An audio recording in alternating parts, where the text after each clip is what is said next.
It's a good weekend to be an HGC fan. We already had dope series in Korea and Europe today, and we're going to keep that ball rolling as we switch gears into North America and throughout the weekend. I'm Gillyweed, as always, for North America, joined here by Jay-How. And Jay-How, we have a lot of fantastic series lined up for North America, but I'm going to put you on the spot. What are you most looking forward to? Can I call it a tie? Because we get Octalysis twice this weekend. We get Octalysis twice this weekend, but the implications are they're facing Tempo Storm and HeroesHearth, and that is a battle for supremacy. So I'm going with 2 instead of 1. I'm cheating. I think that's fair, though. It's an understandable duo there. They're running the same gauntlet that Method has to this weekend in Europe. I'm most looking forward to Simplicity versus Tempo Storm. After we saw Simplicity versus Endemic last weekend, I think they could bring the fight to Tempo Storm. But let's take a look at the aftermath of Week 1 of Phase 2, and that is, frankly, this is looking pretty contested, Jay-How. There were several teams who had the opportunity to try to go up 2 games, their first 2 series of the weekend, but no dice. No one walked away with that clean 2-0. Well, I mean, this looks familiar from what we saw in Part 2, and the 1 through 3 obviously is interchangeable there. But you think about HeroesHearth, they ran the table in second part of Phase 1. So them being up at the top, they could establish themselves up at the top by the end of this weekend. So things kind of looking similar, a little bit more familiar, I think, than what we expected. You know, that's going to be there, but I still think there's a lot that can change over this weekend. Yeah, especially when you think about the fact that Octalysis, Tempo Storm, and HeroesHearth all have their double weekend set up this weekend. This is a possibility where we start to see things solidify, things crystallize into who's going to be sitting toward the top of North America. But just for the first part, right? As we are thinking about the Western Clash, and for Europe, as we're looking at today's schedule, that's much the same. We're seeing a lot of teams that we would predict start to get wins, like Fnatic. They win 3-1 over Granite Gaming. Team Dignitas, and this is a phrase I feel like I say a lot as a host, gets another win on the board.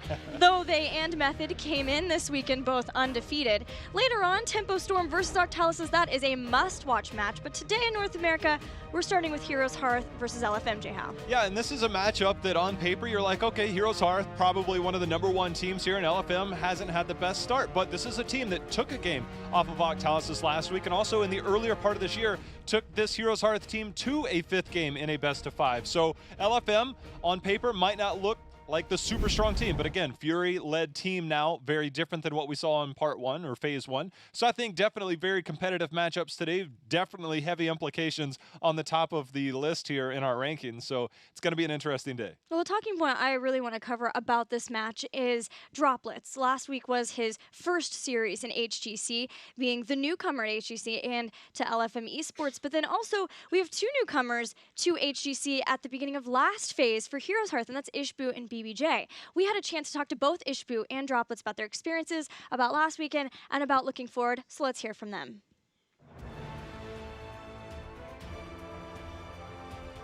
So Droplets is coming into HGC as like, you know, the new player, like the rookie, and just like he's coming from open division and people don't really know who he is. But if everyone got to know him, like he's a really chill guy.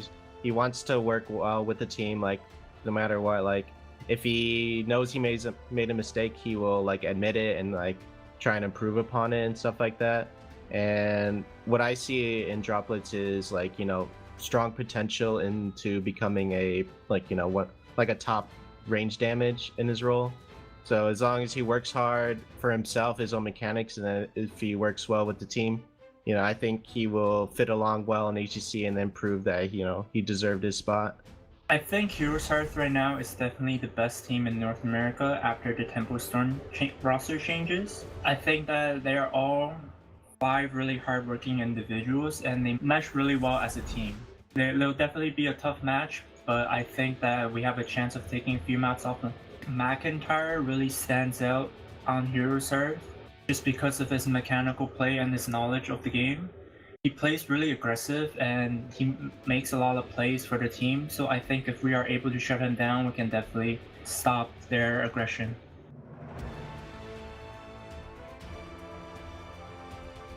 I mean, Droplets is my boy.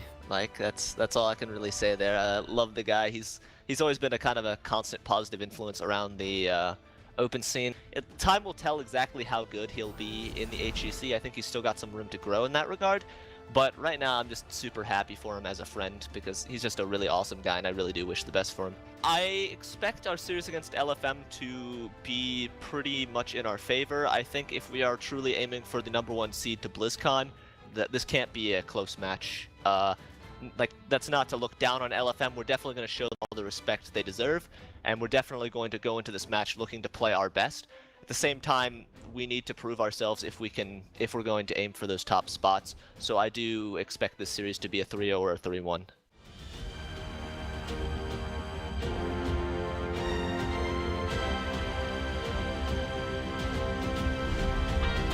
Love for Droplets, and he did put on a great performance when he played with LFM versus Octalysis last weekend, but there were some moments of punishment, which is going to be expected versus such a strong frontline in Octalysis, especially, you know, Justin, Goku, they're ready to go in and punish if they can.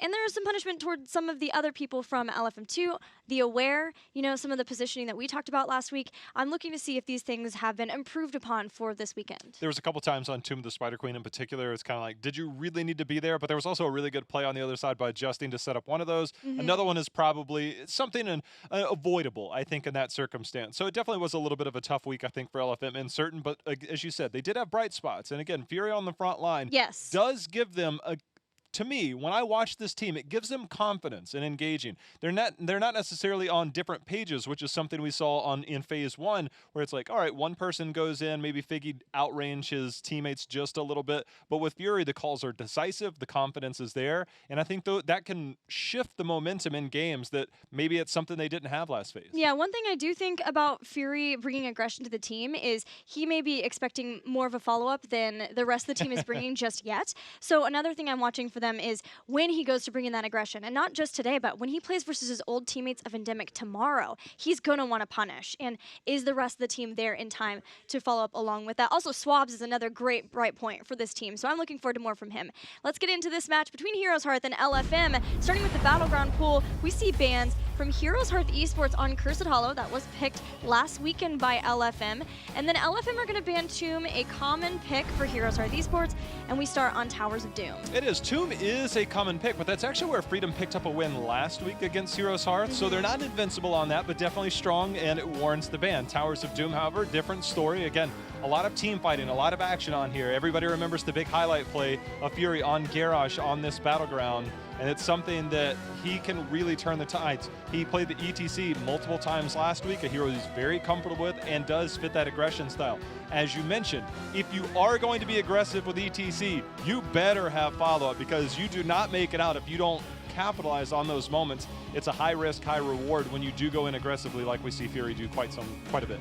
I'll be honest, I thought that Towers of Doom would be the pick, or the ban for LFM. They banned it versus Octalysis last weekend. I feel like the map manipulation that HeroesHearth can exhibit, just purely based on how well they played macro-wise versus Freedom, with a sub, not to take anything away from Talking Trees, he played impeccably, but with a sub 3-1 to Team Freedom, I felt like it would behoove the members of LFM maybe to try to stick to those 1-4 maps like Dragonshire, where they did pick up a win versus Octalysis a little bit more, but let's see how this works out for them. We're on a new patch. There's a lot of changes that come in. We've seen a lot of global focus, a lot of Dahaka focus especially. I believe that's the highest picked hero, yes, in all of North America. So we'll see whose side of the battleground he ends up on. I wondered, the Abathur, HeroesHearth loves to play that Abathur. They're the ones that North America just played the solo support Abathur. And you mentioned those off lanes. Dahaka does have quite a bit. Swab synonymous with Dahaka, as that's actually going to be the ban. But the new hero, fairly new, available last week, but definitely available this week since the new patch, the new buffs that you talked about. Super buffed Urel right now has been the true hotness today. In almost every game in Korea and in Europe, and likely to continue through North America. Blaze is another consideration. HeroesHearth Esports last week had the highest priority on Blaze of any team, either banning or first picking him. And he's also received a change. Bunker went to 60-second cooldown instead of 50. Hold on to your bunkers, folks. There's also a couple of other changes there too. I don't think that it would warrant anything as far as getting combustion, even though combustion damage was increased. But LFM are thinking this out now, maybe not expecting the Dahaka ban, or if they were expecting it there with the control over the globals, just making sure they take this time to know where the draft is going to be going after they make that pick of Genji. We also saw some Phoenix changes as well. A little different, a little less tankier, I guess, in that role. Obviously, the health regen going down and things of that nature. His health, shield also having some changes as well. So we'll see. We saw Phoenix in our EU series throughout this morning, this afternoon. So definitely something teams are still prioritizing. But Genji, obviously high priority for a lot of teams still, as LFM's going to pick that up. But HeroesHearth again, Blaze, Urel, they've got to be contested heroes. Are they this high, especially after you ban out the Dahaka?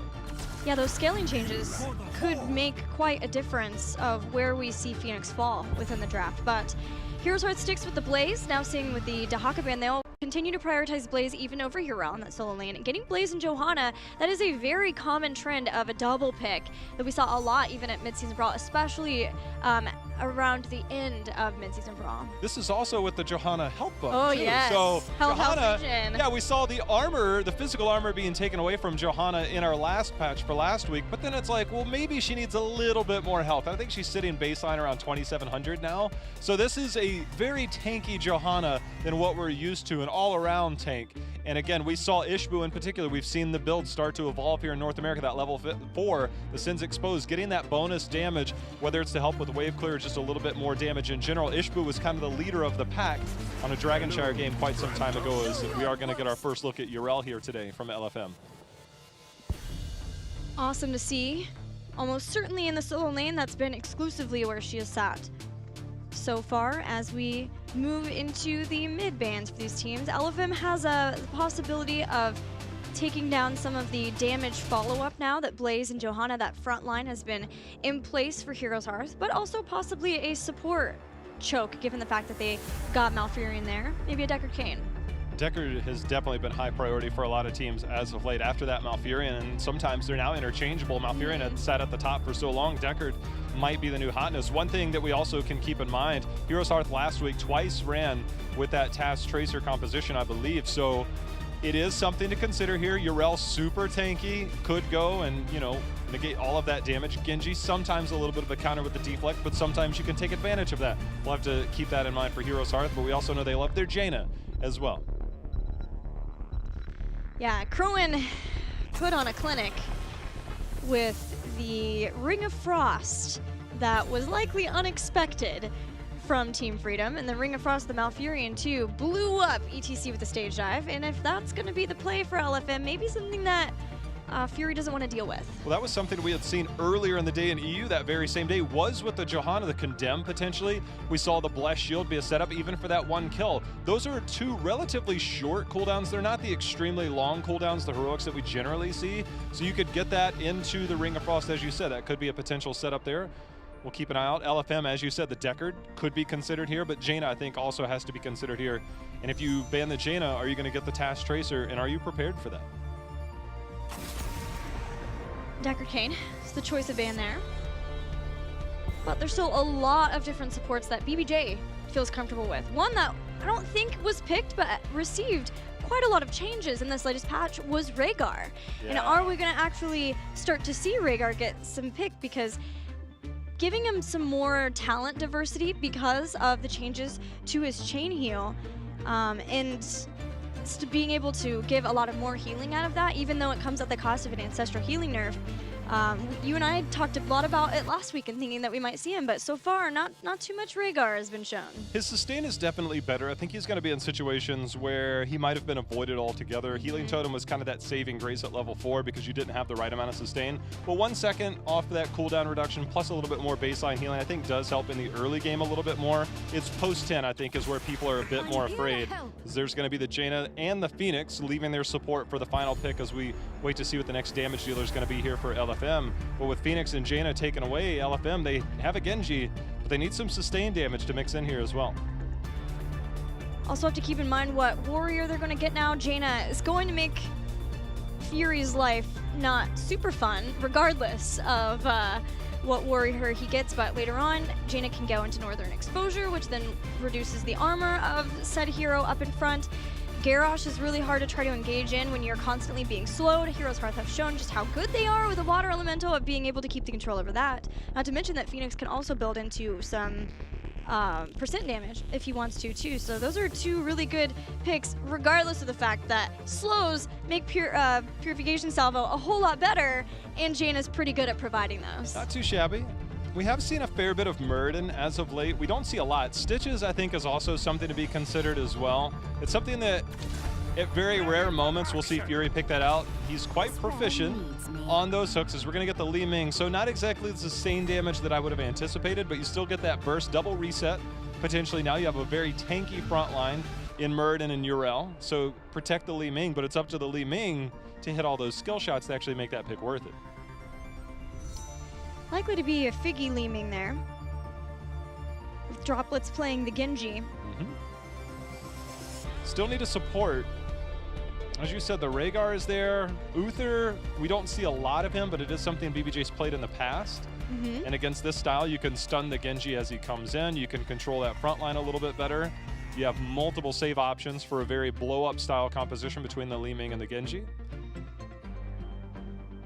Yeah, of course, as fights progress to the longer side of the altars, it could be more problematic, but trying to stop the double reset long enough to get a kill, take out one of those reset heroes, hopefully get a kill on Li Ming, then it's less of an issue. So I'm expecting an Uther here from HeroesHearth 2. Stukov. Haven't heard from him a lot since we've come back, and willing to go into that. That is a bit of a surprise, I think. But everybody's been kind of wondering where's Stukov. He's going to make his way in here. He does not give you the save option that Uther does. As you said, the sustain is a lot of the name of the game. Yeah. If the fights are prolonged, definitely Stukov wins that battle quite heavily versus an Uther. But I'm still surprised that we didn't get Uther or even Rhaegar. I know the Rhaegar changes are still fresh and people still figuring them out. We've even seen a few tweets out there that Ancestral Healing just nerfed way too hard. I think that's still yet to be determined as we see more of this play out, but nonetheless, we get fairly decent comps here from both, and a new look at Urel with the buffs, and I'm excited to see how she can fit into this composition, and how can you get in? Is it just a matter of Murd and Urel, let's go, Genji follow? They both do have a jump in. Everybody's jumping. Yeah, but then Malfurion might be a tasty target for the rest of HeroesHearth Esports. Let's find out. We're ready for game one between HeroesHearth Esports and LFM Esports as we head into Towers of Doom. It's going to be HeroesHearth here, going to try and remain undefeated as they start their phase two, as it will be BBJ on the Stukov. Ishbu, of course, on the front line on Johanna. McIntyre on Blaze. Arthlon, he's back from vacation, well and rested. He's going to be on the Phoenix. And Crowan, no surprise, going to be on the Jaina, bringing the pain. Was another big question for me. How do roles look now that Arthlon's back? And for now, we're seeing McIntyre stick to that off lane. Their opponents, LFM Esports, Theo Ware will be playing Malfurion, Swabs on Urel, Fury playing Murden, Figgy will be on that Li Ming, and finally, Droplets on Genji. Things here in the middle, early game kill potential, definitely there for LFM if they can get the combo. I think there's going to be a little bit of a stun, but that is a Johanna, very tanky. Figgy going to prioritize a little bit of that wave clear, because that will be something that will be lacking. A lot of that, you look at Murd, and nice lurking arm going down there, and Urel to jump in. That is the early game kill potential that you want. Phoenix in very deep and is going to be exposed heavily there. Yeah, Avenging Wrath damage was increased, so keep that in mind.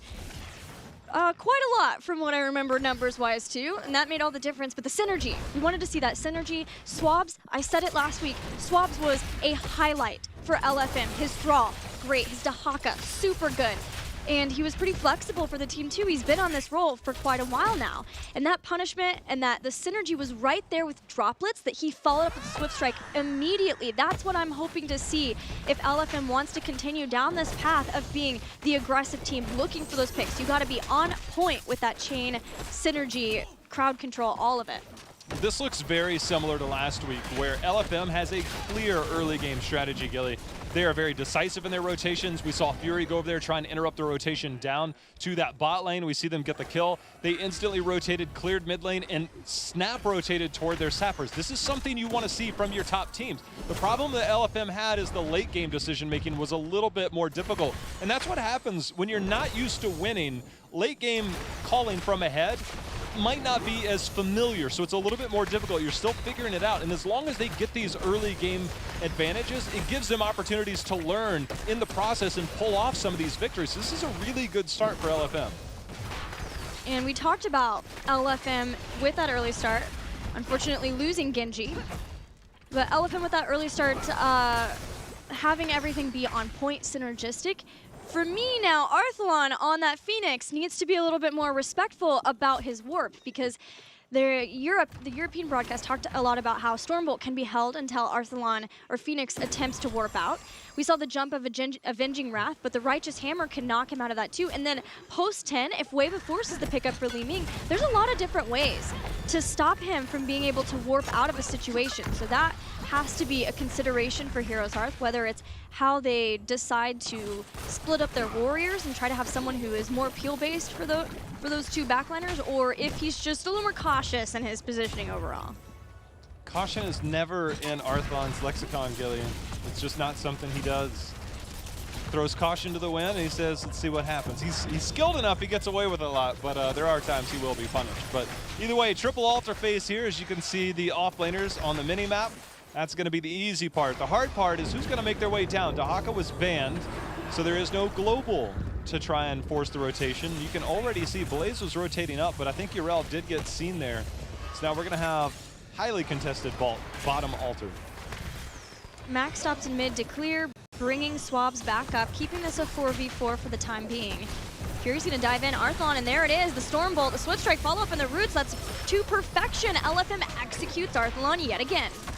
It's textbook, literally textbook, and it's all set up. Fury, again, very decisive in their engagements, definitely making things happen. So nice early start here as LFM does get a little bit of a lead. Now let's talk about Urel in the solo lane. Urel doesn't win the solo lane, Gilly. You know what Urel also doesn't do? She doesn't lose the solo lane. She literally just holds it. You don't win, you don't lose. It's such a weird dynamic of Urel in the solo lane. Yeah, a lot of times you're talking about wave clear, you're talking about the sustain. She has some sustain with Vindication, the self-heal there, and then Murad's Insight has been the level 1 choice always to give more of that. It's just about being a tank, J-How.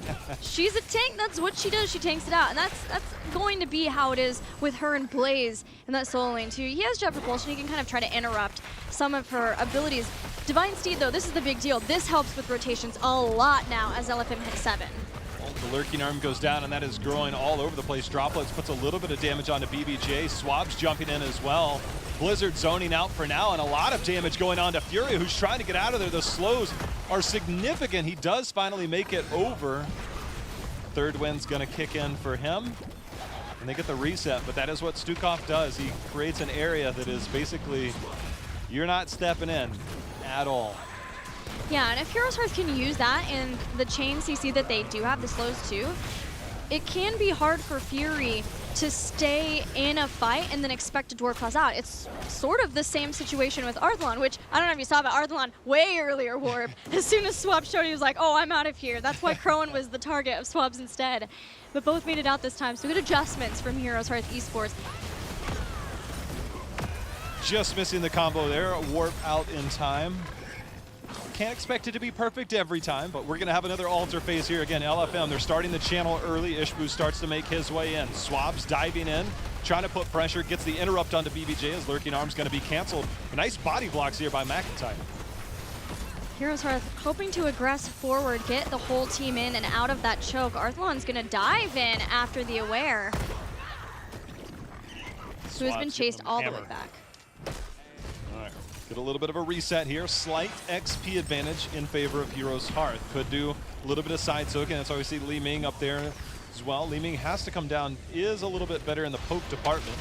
Ishbu's going to cancel, and Swabs and team are going in. Right on the BBJ, hammered back. Crone in danger, drops the Blizzard before he dies, seeing if the team can trade.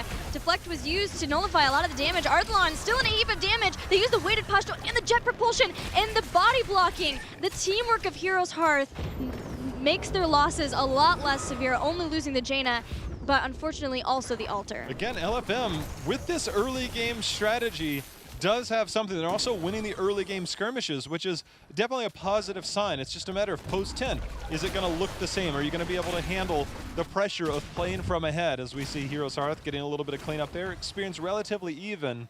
And you know, one thing that is hard is that bot lane. You don't have a lot of wave clear, and Stukov can silence the sappers. So getting control of that bot lane will come to a team fight. And that's no easy task.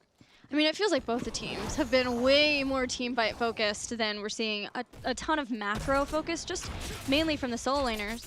Unfortunate Stormbolt miss allows Ishbu to back out, but with LFM keeping eyes on this Sapper camp and HeroesHearth just now bringing everyone back around. They're going to be slow to start this out. We see Ardent Defender. You know, we're talking about whether we're going to see more Sacred Ground or Ardent Defender, which seems to be the priority in Europe. We've got a Planet Cracker Ring of Frost combo coming in from HeroesHearth. It's the full combo. If you can set it up off Blast Shield, we'll see if they can make it happen. That is not something you want to use against the Urel, as she can absorb all of that damage and heal up off of it, unless you can just get a complete stun lock, which is very difficult to do unless the lurking arm is there to follow. So we'll see how that goes. HeroesHearth pushing in with their sappers, cleaning up the sappers in return. There it is. There's the stun. There's the silence, but Fury, he's going to survive. They tried that combo, Gilly. It did not work. And now we've got a full-fledged fight. Swab's coming in for the flank. Twilight Dream from the Aware pushes HeroesHearth into a corner that Swabs will happily jump into. Ishbu going to start to take some damage. There is the Ardent Defender, healing Swabs up significantly. No losses on either side. Bunker still up. A couple of heroic abilities for LFM2 as we start the fight over this altar. Well, that's the big wombo that's down. Ishbu looking to try and get an interrupt. The body blocking is there. Blaze is going to get it instead. The Aware again positioning, forcing this fight out. McIntyre and team move forward, trying to interrupt, trying to keep some of this damage off their core because LFM has been fully in control. Fury gets silenced and then it takes a bunch of damage from the Blizzard, but finally the stall happens. Bunker's down. McIntyre started to take quite a bit of damage, but Fury and Swabs are very low on the side of LFM. There's going to be a little bit more zoning. BBJ does look to have this, but Droplets going in. There's the interrupt number one. Arthalon, however, should get this. Stormbolt blocked there by McIntyre. Nice body block there. Yeah, it took HeroesHearth a little while to get into the position for the body blocks. Now, though, the turnaround Blessed Shield follow-up. The Aware melts under the pressure, but Jaina falls too. It's a 1-for-1. And without Jaina gone, they're just relying on Arthalon for this damage. Swabs is just body blocking like crazy there with Uro. It's like, I am tanky, I will live, it is fine. And LFM, again, coming out ahead. They lost the altar, but these skirmishes are going over in favor of LFM. And we saw the Blessed Shield. Ring of Frost was about 2 to 3 seconds away from being off cooldown, so that's why we didn't see the combo. Crowan ended up paying there. That fight got hairy, really crazy around there. I thought for sure Swabs was going to go down. He was massive shoved into the corner. There was the Bunker blocking his escape too, but with the Avenging Wrath made it out. LFM continuing to be slightly in the lead here as they go after Arthalon, and he's rooted out. Even if he would have liked to, Wave of Force was used, everything used to take him down. I believe that's the 3rd kill on him. Just full control, full communication around his warp and ensuring that he never gets a chance to get that off. You brought up a really good point in the draft part when we were talking about Fury. As mentioned, he goes in, but it's a matter of, is the team going to be in comms and in coordinated to be able to follow up? And so far, it's almost been flawless execution. They're going in, looking for another one. There's the stun, the root, the follow-up. There's the blow-up. Blessed Shield going to be a little bit late. Gilly, Fury and team are dominating these kills. This was the exact difference I was hoping for. That when Fury says, we go, they all go. But it's not just with Fury too. Swabs has been able to set this up for that double reset backline. And LFM's looking very good in this first game against HeroesHearth. I did want to mention, back when we saw on the bottom, pre-level 13, HeroesHearth had a chance to take out Fury, but he just barely made it out of the silence and was able to use Avatar as a result. Once we get to 13 now you have Virulent Reaction. So as long as the Lurking Arm setup is the same, having that follow-up route the extra little bit longer on the Lurking Arm may just be the difference of HeroesHearth being able to take out that frontliner and really a lot of the tankiness that LFM has. One thing, the adaptation that we've seen a lot of the past week or so is going Shingun at 13 instead of Flow Like Water. You could get the cooldown reduction hitting targets, but Shingun, especially against the Phoenix, you dash right behind them, you Swift Strike right through them, and then Phoenix is hit hitbox did get shrinked as Arthlon, right as I say that, BBJ with the save, but I don't know if it's going to be enough. Droplets goes in there. There's the bunker down as he disappears for the moment. Bring It Frost blows up Li Ming, and that's what was needed, but X Strike is going to bring down Phoenix, making it another 1-for-1 trade. Last time this didn't go favorably for Heroes Hearth, but they're still feeling tanky, still feeling like they might be able to get more. Just out of reach of that condemn on Droplets. You could see the ping there, but the bell tower, the more important part, that's about to fall. The health bar is still very high. Droplets goes in on the backside onto BBJ. They're trying to take down Stukov. There's going to be the agility out. Kroan returning fire, returning damage, but he's going to be stunned. He's going to be the priority target. They might not be done. LFM, they're looking for more. They just can't keep these backliners alive, even with Blessed Shield and the jet propulsions. Now Ishbu's going to fall. And yes, Heroes Hearth get the bell tower, but the problem is this is the third altar activation, or the fifth altar activation, which is the second time that we see 3 altars, and now 2 people are down from Heroes Hearth, so they get that bell tower, but it's not going to amount to anything. Well, I really like this call by Arthlon is that he can actually get the interrupt. They want to save this channel, but because they're showing so many people on that bottom bell tower, it means that Arthlon can come over and interrupt by a little bit of time. It's still 4 seconds before Johanna is back. I don't think that's enough time, but it does delay a little bit more map control away from LFM. It's nothing significant, but it does have a minor impact as we see LFM. They're looking for the invade here in the bot lane, trying to take control of this bottom, but again, with Stukov on the other side, going to be hard to really push in here. Was he trying to channel before the bell tower was secured back, though? I think that he was waiting. Yeah, okay, I would hope he was waiting. I wasn't paying attention, I was looking at a talent, but he did stall that out, he did slow things down, and Arthlon let the rest of Heroes Hearth to get back into this fight in time to defend versus these sappers. For me, Jay-How, Heroes Hearth have to figure out how to not give resets and kills on these backliners. Where's Jaina? And she's getting close to having improved ice block, but they have to stay alive somehow. The bunker worked initially, but then Heroes Hearth were willing to go back in without it, and that was a problem. The minimap, you can see Arthlon. Arthlon is moving through. There's going to be a missed stun opportunity to warp over. That could have been a major blow up there. LFM might have just been out of position, but you can see they are lurking around, Gilly, constantly looking for those picks, and Arthlon continuing to play with fire. It's scary, but it's starting to get to the point where they have to do something. A level and a half behind. But the big deal is that they are starting to fall behind, and they've been falling behind. Here's the point where they needed to get. Didn't work before, and sure as heck worked this time. Yeah, I mean, they did use quite a few heroics. Nice ice block in the bunker for the body block there by the Aware. And now there's going to be another route. Swamp's going to go ahead and absorb that damage, try and get a little bit of healing. But I think they're going to have to concede at least one of these points. But that combo just melted Muradin. That's a Muradin. Yeah. But the stun lock was there. He was held in for longer. The damage is better from both of them. You've got the Planet Cracker and the Ring of Frost, and he never had a chance of using the healing static because of the silence, the avatar, anything like that. You can pick all of the tanky talents in the world, but if you actually can't activate them, then it'll be for naught. I don't think Droplets can Swift Strike in there. He is in a world of danger if he does. And he had already used his agility. If he goes in, he does not make it out. So nice discipline there by Droplets. Somebody probably calling for him to stay back, but that is very good discipline for a newer player. Generally, you want to try and make those plays, but giving these altars up, not the end of the world. You still are very much in this game. You have a 1-level lead. You're only down 1 core health. Very good spot for them to be in. See if they can take down McIntyre. Again, bunker, 10 seconds longer. Would have been a difference. Would have been a difference. How about that? Bunker cooldown. I like it. Just add another 10 or 20 on that bad boy. We'll see. Another steal of the Sappers.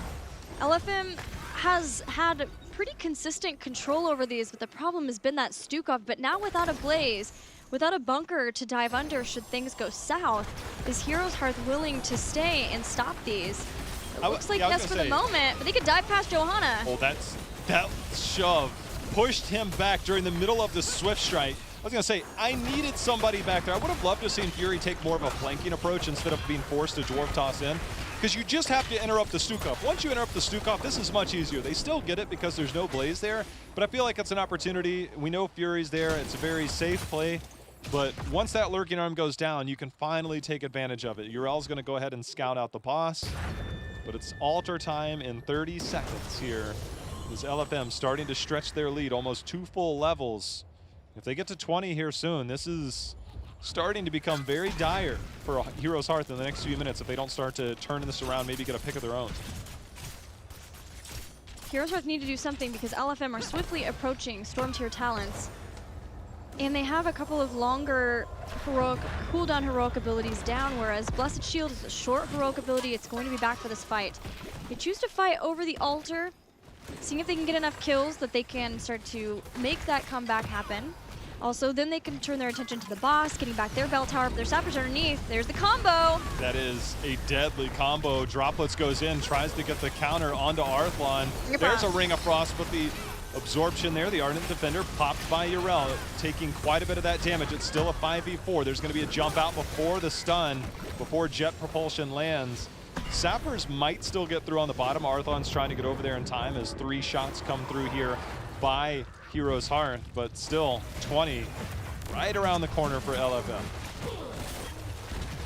The 1 kill again gives the altar and a little bit more of the map back to HeroesHearth Esports, but 20 is still problematic, and even without Muradin now, as they rotate up through the mid, they get 20 off of that mid, and now they go straight to the boss to get some shots back. But HeroesHearth has bot lane control, so this is an extremely even game 1 between these two teams. Jayhow, really great to see, especially from LFM.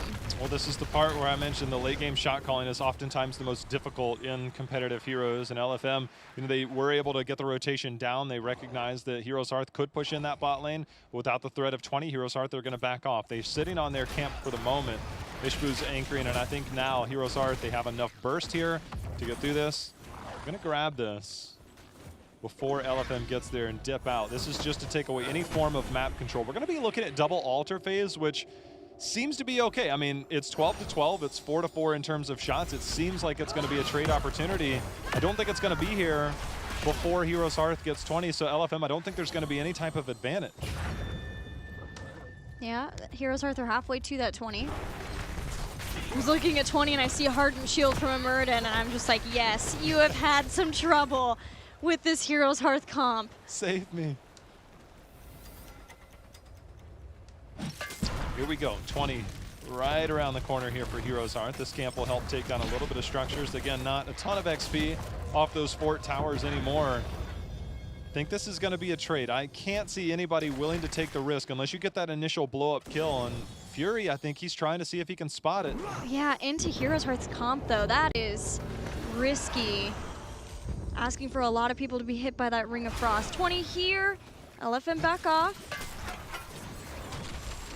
Fury's like, look, I don't want that Blessed Shield to hit me. I don't know where everybody else is. Please don't Ring of Frost to be in Planet Cracker me.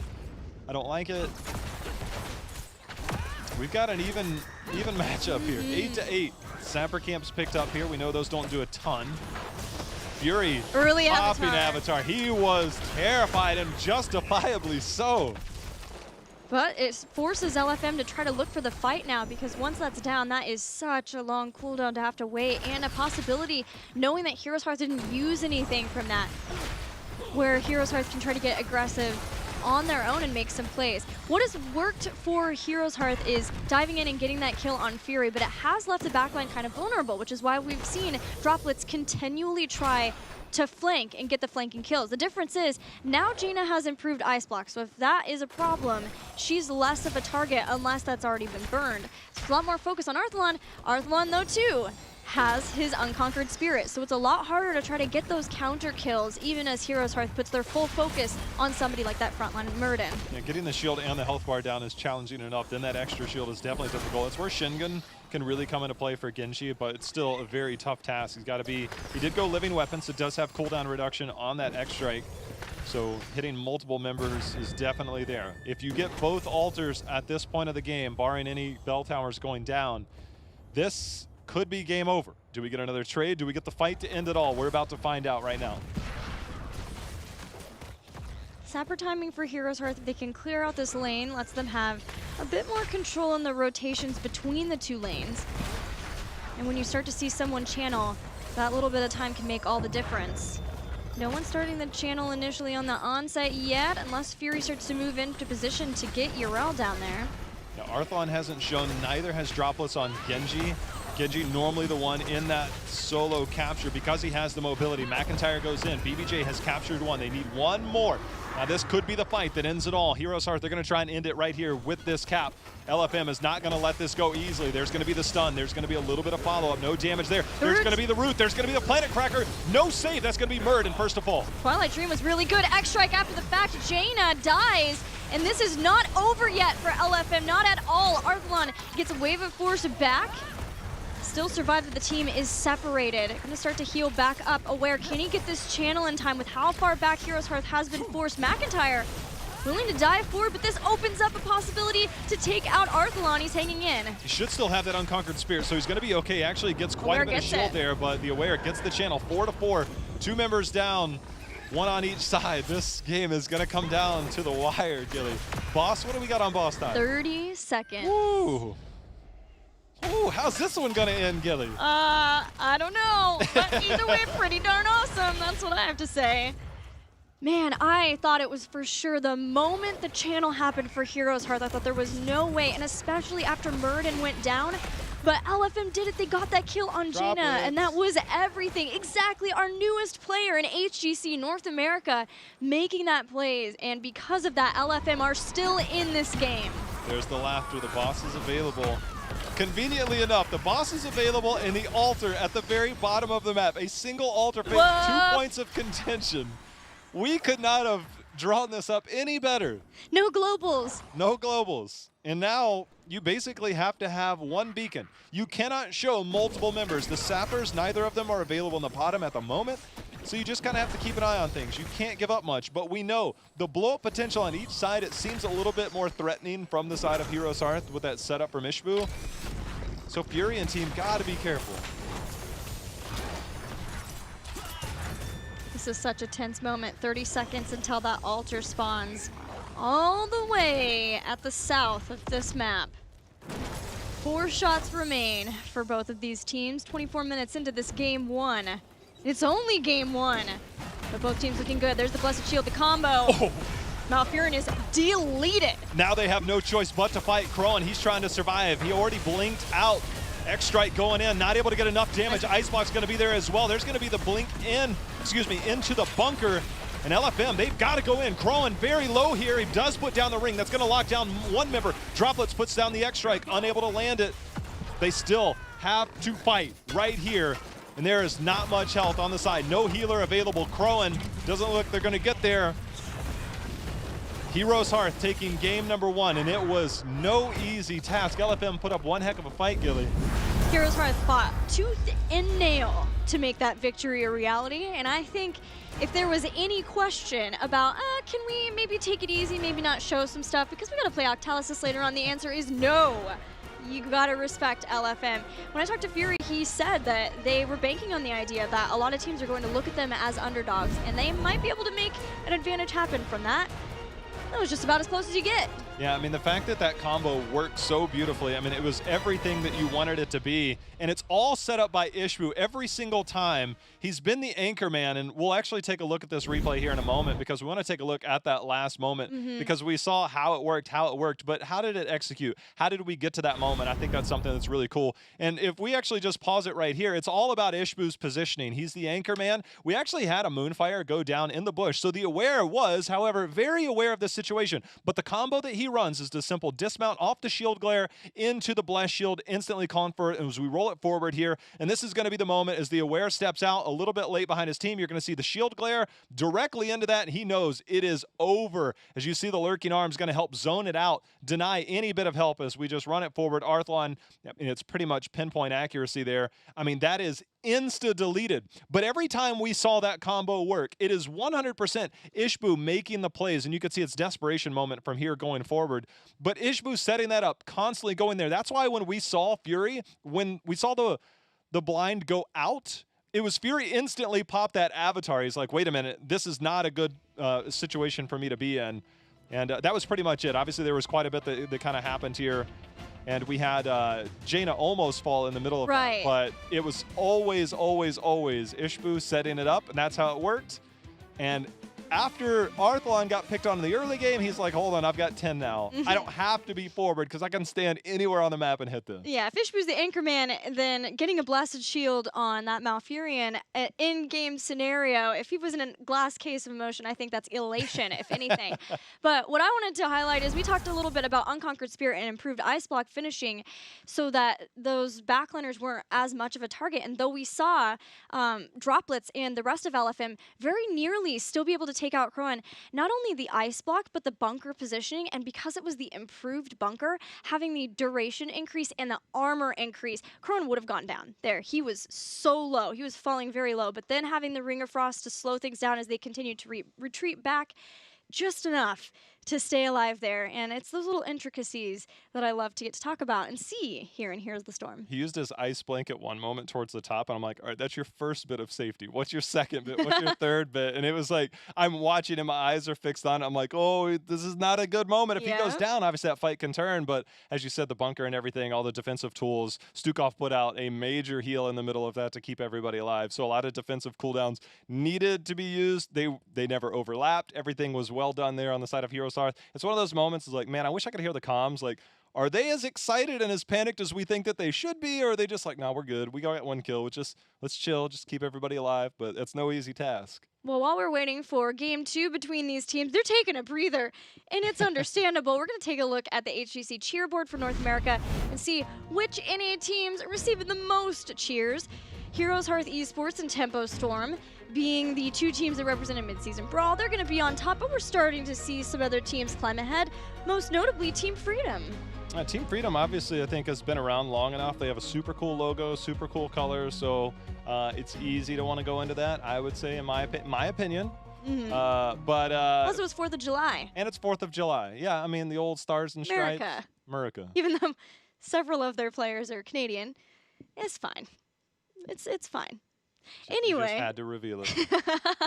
It's like pulling back the curtain, and there you have it right there. That's my job. I wish Team Freedom appeared right as I did that, but it's just LFM. Wait, what?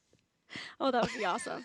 I thought you meant literally the team. We have a magician here. Why can't I do magic? Well, teleportation hasn't been created yet. We're going to take a look at the global cheer board. I thought you meant like the actual team was going to be there. I was like, get off my set. I just meant the screen. That would have been pretty cool. We could probably edit that easily. I don't know about the whole team. That's probably a little easier than making people appear. Thank you guys so much for cheering amidst the chaos that sometimes happens here at HGC.